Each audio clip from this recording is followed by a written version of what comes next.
Bien, monsieur le premier adjoint, permettez-moi de débuter mon propos moi aussi en souhaitant des vœux de prompt rétablissement à madame la maire qui nous regarde, puisque je l'ai compris ce matin, et donc nous espérons qu'elle va bien et qu'elle reviendra rapidement aux affaires.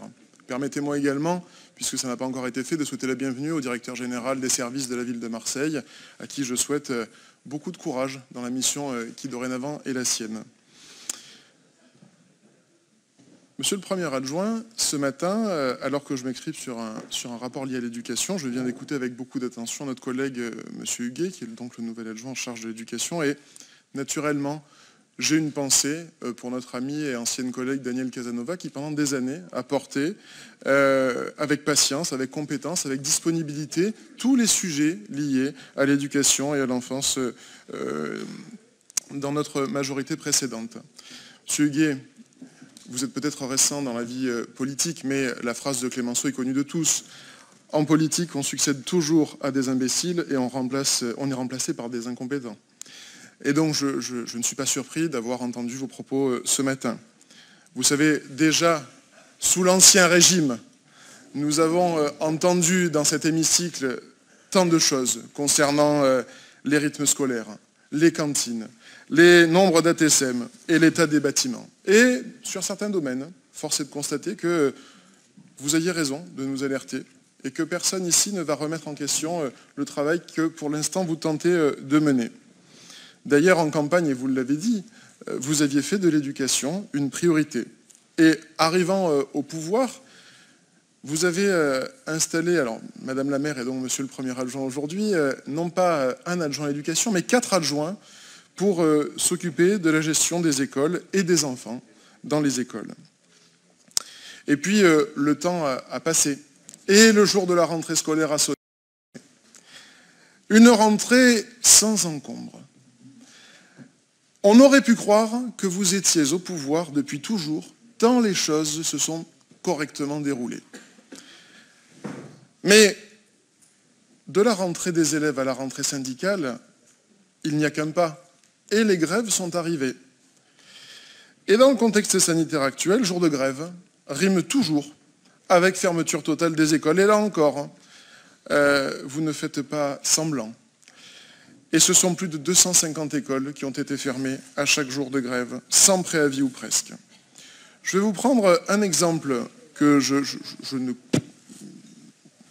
j'apporte ici, mais je pense que vous avez dû être au courant. L'exemple de l'école de Bois-Luzy, dans laquelle il y a effectivement un bastion syndical CGT. Depuis plusieurs années, et donc ça ne vous incombe pas directement, depuis plusieurs années, dans cette école du 12e, il y a des grèves à répétition qui contraignent les parents à poser des heures de congé afin de récupérer leurs enfants lors de la pause méridienne, ou bien de fournir un panier repas lorsque cela est possible et lorsqu'un accueil peut être assuré. Depuis la rentrée de septembre, en tout juste un mois d'école, l'école de Bois-Luzy a été totalement fermée pendant 6 jours, soit plus d'une semaine de classe ratée par les élèves de Bois-Luzy. Et à ces 6 jours de fermeture totale se sont ajoutés 2 jours de fermeture partielle avec la possibilité d'amener un pique-nique. Alors, nous avons reçu les parents en marge du conseil d'arrondissement, et je crois que M. Wanessian, qui ne doit pas être bien loin, les a reçus aussi pendant le conseil d'arrondissement, et donc nous avons expliqué aux parents ce qui pouvait être fait. C'est pas simple, et c'est pas simple d'être... Oui, pourquoi il les a pas reçus? Ah, donc du coup, alors je vais poursuivre si ça vous ennuie pas, chère madame. Donc, la mairie centrale s'est appuyée pendant les différentes grèves sur les mairies de secteur en leur demandant d'accueillir les enfants dans leurs équipements de quartier les jours de fermeture des écoles. Souvenons-nous d'ailleurs qu'il n'y a pas si longtemps encore, à situation équivalente, vous nous accusiez de vouloir casser les grèves. Mais cette solution n'est qu'un pansement sur une hémorragie. Et vous le savez bien, car les structures d'accueil d'enfants, le protocole sanitaire actuellement en vigueur est toujours celui de la période post-confinement, ce qui signifie que nous ne sommes pas en mesure d'accueillir plus de 180 élèves au total sur la totalité des 11e et 12e arrondissements. Alors, notre collègue le maire de secteur Julien Ravier aurait dû faire cette intervention sur l'école de Bois-Luzy, mais le maire de secteur qui est à côté de moi, Lionel Royer-Perrault, pourrait parler du cas de l'école Caplet-Curtel, où les parents viennent d'entrer de force dans l'école pour demander le recrutement de collaborateurs municipaux. Au fond, l'exercice du pouvoir est décidément plus difficile qu'on ne le pense. Vous avez quand même un bilan dans tout ça. Déjà, en 3 mois.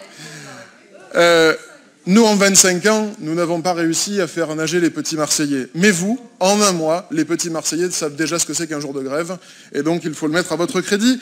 Quoi qu'il en soit, puisque vous avez, monsieur le premier adjoint, plusieurs adjoints en charge de l'éducation, en fait 4 adjoints, je vais leur poser 4 questions.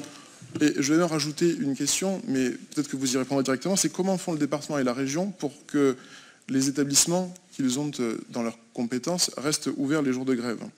J'ai 4 questions. Maintenant, quel accueil allons-nous prévoir pour que nos enfants, je m'inclus puisque mes enfants vont à l'école publique, quel accueil allons-nous prévoir pour que nos enfants puissent être accueillis les jours de classe? Quelles solutions vont être trouvées pour que les écoles ne soient plus fermées? Quid des 300 postes qui devaient être recrutés? Je crois avoir lu dans la presse du week-end qu'il y en avait une centaine, mais où étaient-ils les jours de grève? Étaient-ils déjà en grève ou n'était-il qu'un effet d'annonce? Et enfin, dans quel délai allez-vous mettre à exécution votre promesse de campagne qui consistait à promettre une ATSEM par classe? Je ne reviens pas sur cette promesse, mais je voudrais juste savoir dans quel délai elle va être réalisée. Voilà. Voilà, monsieur le premier adjoint, ce que je voulais vous dire ce matin. Je vous remercie beaucoup de m'avoir laissé la parole. Merci.